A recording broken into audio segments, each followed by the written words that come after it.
नमस्कार दोस्तों, आज आप सभी को मैं सुनाने जा रही हूँ धनतेरस की कहानी। धनतेरस क्यों मनाते हैं? कहा जाता है कि एक समय भगवान विष्णु मृत्युलोक में विचरण करने के लिए आ रहे थे। तब लक्ष्मी जी ने भी उनसे साथ चलने का आग्रह किया। तब विष्णु जी ने कहा कि यदि मैं जो बात कहूँ तुम अगर वैसा ही मानो तो फिर चलो। तब लक्ष्मी जी उनकी बात मान गईं और भगवान विष्णु के साथ भूमंडल पर आ गईं। कुछ देर बाद एक जगह पर पहुंचकर भगवान विष्णु ने लक्ष्मी जी से कहा कि जब तक मैं न आऊं तुम यहाँ ठहरो। मैं दक्षिण दिशा की ओर जा रहा हूँ, तुम उधर मत आना। विष्णु जी के जाने पर लक्ष्मी के मन में कौतूहल जागा कि आखिर दक्षिण दिशा में ऐसा क्या रहस्य है जो मुझे मना किया गया है, और भगवान स्वयं चले गए।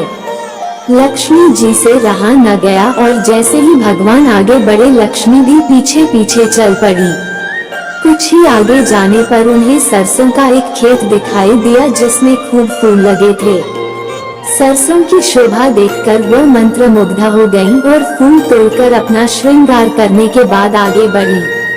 आगे जाने पर एक गन्ने के खेत से लक्ष्मी जी गन्ने तोड़कर रस चूसने लगी। उसी क्षण विष्णु जी आए और ये देख लक्ष्मी जी पर नाराज होकर उन्हें शाप दे दिया कि मैंने तुम्हें इधर आने को मना किया था, पर तुम न मानी और किसान की चोरी का अपराध कर बैठी।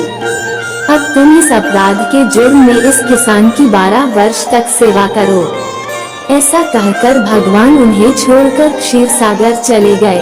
तब लक्ष्मी जी उस गरीब किसान के घर रहने लगी। एक दिन लक्ष्मी जी ने उस किसान की पत्नी से कहा कि तुम स्नान कर पहले मेरी बनाई गई इस देवी लक्ष्मी का पूजन करो, फिर रसोई बनाना, तब तुम जो मांगोगी मिलेगा। किसान की पत्नी ने ऐसा ही किया। पूजा के प्रभाव और लक्ष्मी की कृपा से किसान का घर दूसरे ही दिन से अन्न, धन, रत्न, स्वर्ण आदि से भर गया।